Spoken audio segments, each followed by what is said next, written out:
Hello everyone, welcome back to my YouTube channel कितन उपाने YouTube च्यानलमा स्वागत छ।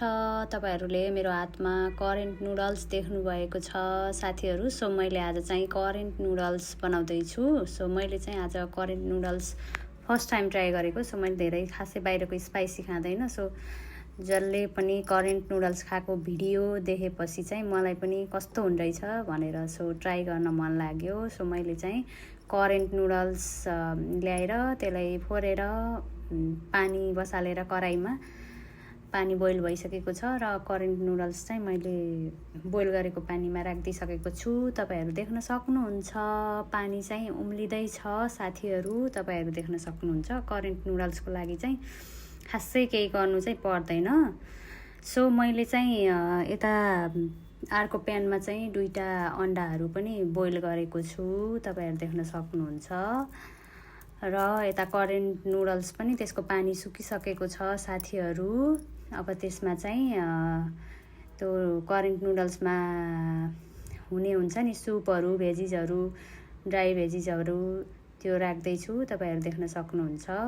करेन्ट नुडल्सको लागि चाहिँ तपाईहरूले यत्तिकै बोइल गरेर यसको सुप मात्रै राखेर पनि खान सक्नुहुन्छ र नभए तपाईहरूलाई मनपर्ने भेजिजहरू राखेर अनि बोइल गरेर अनि करेन्ट नुडल्स मात्रै राखेर पनि खान सक्नुहुन्छ।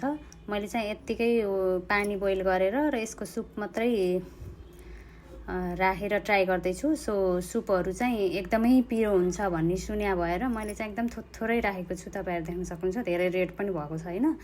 मैले त सुप चिल्ली सस पनि एकदम थोरै राखेको छु र मैले चाहिँ तपाईहरू देख्न सक्नुहुन्छ करेन्ट नुडल्स र अन्डा पनि पाकेर फोकाएर रेडी गरिसकेको छु। सो मैले चाहिँ अब फर्स्ट बाइट लिन जाँदैछु साथीहरू, तपाईहरू देख्न सक्नुहुन्छ।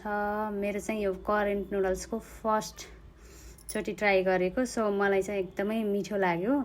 मैले त पिरो स्पाइसी कम खाने भएर मैले चाहिँ एकदमै थोरै राखेको थिएँ त्यो सुप चिल्ली ससहरू।